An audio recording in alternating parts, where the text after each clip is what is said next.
Урлагаар дамжуулан нийслэл хотын иргэдийг хог хаягдлаа ээлзаадгаа хаяхгүй байхыг уриалж, хогийг хэрхэн бүтээлчээр дахин ашиглах боломжтойг харуулах, улмаар хог хаягдлын дахин боловсруулах тухай олон нийтийн ойлголтыг дээшлүүлэх зорилготой урлаг хөгжлийн төлөө төслийг Америк нэгдсэн улсын Азийн самба, Австралийн олон улсын хөгжлийн агентлагийн дэмжлэгтэйгээр Монголын урлагийн зөвлөл энэ оны 5 дугаар сараас эхлэн хэрэгжүүллээ. Төслийн хүрээнд нийслэлийн Сүхбаатар, Баянзүрх, Хан уул дүүргийн 3 хороонд дахиур хог хаягдлаар уралсан баримл бүхий манай хороо хоггүй орчинд сурал өртөөг байгуулж, мөн тэдгээр хороодын нутаг дэвсгэрт байрлах ерөнхий боловсролын 3 сургуульд дахиур хог хаягдлыг бүтээлчээр ашиглах сургалтыг зохион байгуулсан байна. Урлаг хөгжлийн төлөө олон нийтийн урлагийн боловсролын төсөл.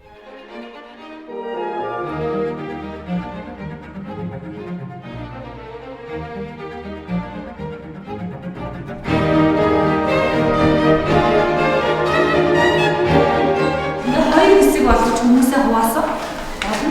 Оройн онцлог болон одоо энэ хог хаягдтай холбоотой асуудлаа тодорхойлоод ингээд бичгээр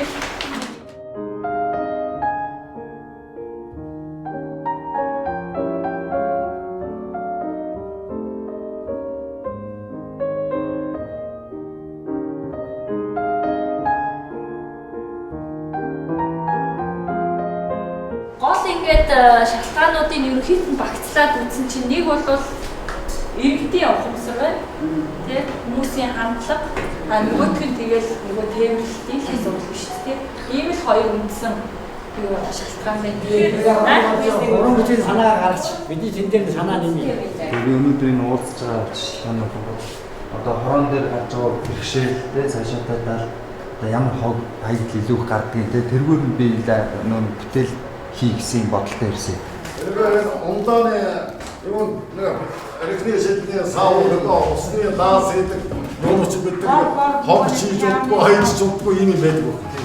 Тэдний чинь цуглуулаад одоо ийм пиаврын сэллатын юм цуглуулаад энийг бол хараахан дэмжиж байна. Хоёр талаар ийм хогийн шогийн санал хийж болж. Энэ ч харин зөв санаа би маш их дэмжиж байна. Хоёрдугаар тогтоосоо санаж байна. Хоёр дахь түүхийд буюу энэ бидний хаяад байгаа та бүхний хаяад байдаг одоо энэ хог гэдэг зүйлийг яаж одоо эд баялаг болох уу? За нийтийн эзэмшин талбайг яаж тохижуулдаг уу гэдэг байдлаар анх санаачилсан энэ ажил маань өнөөдрийн төвшөндөө бас загвараар бид нар эцэслэн тохирчихсон. Энэ хоёр дахь түүхий дээр хийсэн баримл одоо энэ бүтээгдэхүүнүүдэд ерөнхий боловсролын сургуулийн сурагчдын дунд тавья гэсэн иймэрхүү санал гараад байгаа.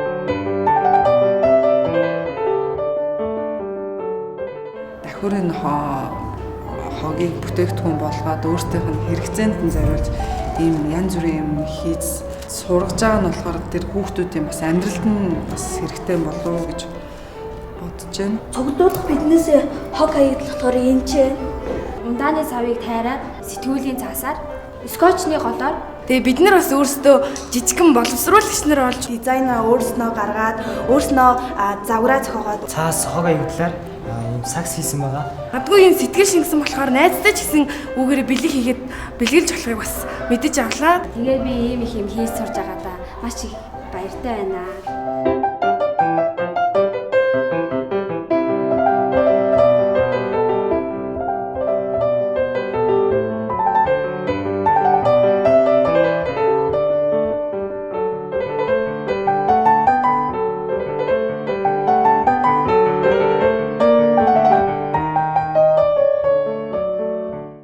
Дүүргийн 27 дугаар хорооны ард иргэдтэйгээ хамтарсан ийм үйл ажиллагаа хийгээд ингээд тодорхой хэмжээний ийм ажил хийлээ.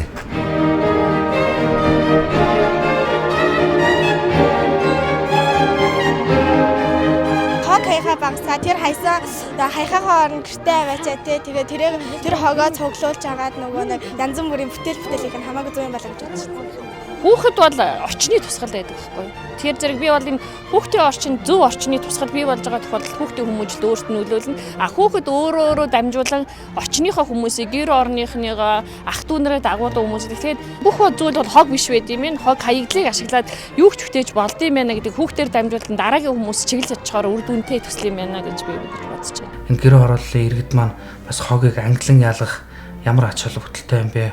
Хоёр дэгч түүхийд гаргаж авч түүнээрээ одоо бас тогтчлолтын асуудлыг хийж тийм ээ өөрсдийнхөө хашаа хороо гудамжиндаа хэрхэн яаж ашигладаг болсон гэдгийг бас өнөөдрийн жишээгээр бол харж болж байна л да.